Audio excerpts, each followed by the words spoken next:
Hello' students welcome to learn Boost. তো আজিৰ এই স্পেচিয়েল ভিডিঅ'টোত তোমালোকৰ লগত ডিছকাছ কৰিম তোমালোকৰ ক্লাছ 10ৰ মেথছৰ কেইবাটাও মষ্ট ইম্পৰ্টেণ্ট কুৱেশ্যনছ য'ৰ পৰা তোমালোকৰ ফাইনেল এক্সামত কমন পৰাৰ সম্ভাৱনা আছে। মই আশা কৰোঁ তোমালোকে ভিডিঅ'টো সম্পূৰ্ণ চোৱাৰ পিছত তোমালোকে মেথছত এটা ভাল নম্বৰ পাবলৈ সক্ষম হ'বা। তো তোমালোকে ভিডিঅ'টো স্কিপ নকৰাকৈ সম্পূৰ্ণ চাবা যাতে তোমালোকে মেথছত এটা ভাল স্ক'ৰ কৰিব পাৰা। তো এতিয়া ইয়াত চোৱা এক্সাম্পল 2 আৰু এক্সাম্পল 3 এই কুৱেশ্যন দুটা প্ৰিভিয়াছ ইয়েৰত বহুকেইবাৰ আহিছে।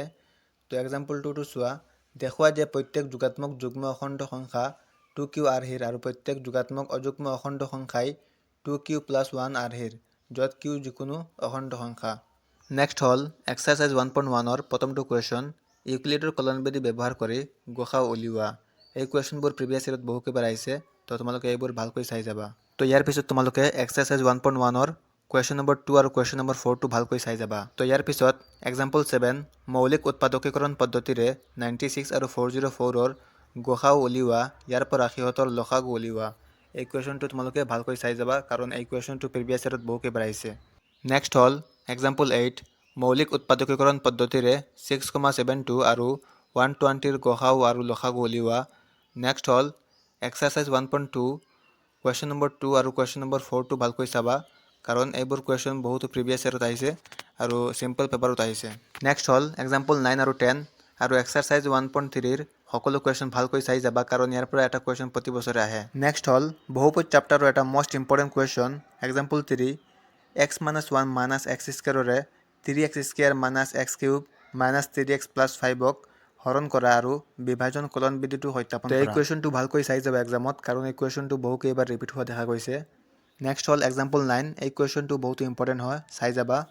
নেক্সট হ'ল এক্সাৰচাইজ 3.3ৰ কুৱেশ্যন নম্বৰ 2 আৰু কুৱেশ্যন নম্বৰ 3ৰ 1, 2 আৰু 5, 6 এই কুৱেশ্যনকেইটা ভালকৈ চাই যাবা কাৰণ বহুতো ইম্পৰ্টেণ্ট হয় তোমালোকৰ ফাইনেলৰ কাৰণে। নেক্সট হ'ল দুটা চলকত ৰৈখিক সমীকৰণ জোৰ চেপ্টাৰটোৰ এক্সাম্পল 13 দুটা অংক বিশিষ্ট এটা সংখ্যা আৰু সেই সংখ্যাটোৰ অংক দুটা সালসলনি কৰি পোৱা সংখ্যাটো যোগ কৰিলে 66 হয়। যদি সংখ্যাটোৰ অংক দুটাৰ পাৰ্থক্য 2 সংখ্যাটো উলিওৱা এনে সংখ্যা কিমানটা আছে। ইয়াৰ পিছত নেক্সট হ'ল এক্সাৰচাইজ 3.5ৰ কুৱেশ্যন নম্বৰ 4ৰ 2 আৰু 5টো ভালকৈ চাই যাবা, ইয়াৰ পৰা তোমালোকৰ এটা কুৱেশ্যন থাকিব পাৰে। নেক্সট হ'ল দ্বিঘাত সমীকৰণ চেপ্টাৰটোৰ এক্সাম্পল 15 আৰু এক্সাৰচাইজ 4.3ৰ 6, 7, 8 আৰু 11 এই কুৱেশ্যনকেইটা ভালকৈ চাই যাবা, ইয়াৰ পৰা কমন পৰিব।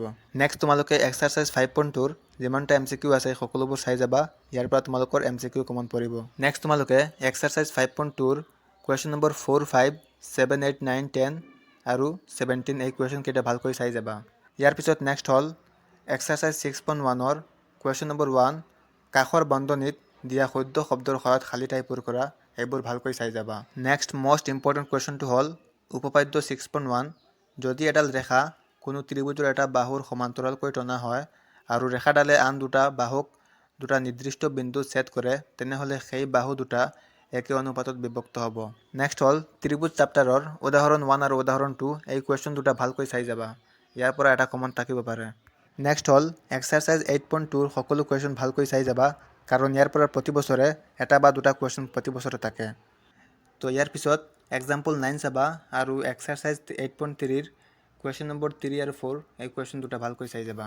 নেক্সট বৃত্ত চেপ্টাৰটোৰ মষ্ট ইম্পৰ্টেণ্ট কুৱেশ্যন কেইটা হ'ল উপপাদ্য 10.1 আৰু উপপাদ্য 10.2 আৰু এক্সাৰচাইজ 10.1ৰ সকলো MCQ আৰু এক্সাম্পল 2 চাবা। নেক্সট হ'ল এক্সাৰচাইজ 10.2ৰ সকলো MCQ চাই যাবা, লগতে কুৱেশ্যন নম্বৰ 4 আৰু কুৱেশ্যন নম্বৰ 11 এই কুৱেশ্যন দুটা ভালকৈ চাই যাবা। নেক্সট হ'ল অংকন চেপ্টাৰটোৰ এক্সাম্পল 1 আৰু এক্সাম্পল 2 এই দুটা মষ্ট ইম্পৰ্টেণ্ট কুৱেশ্যন চাই যাবা, লগতে এক্সাৰচাইজ 11.1ৰ কুৱেশ্যন নম্বৰ 3, 4, 5 এই কুৱেশ্যন তিনিটা চাই যাবা।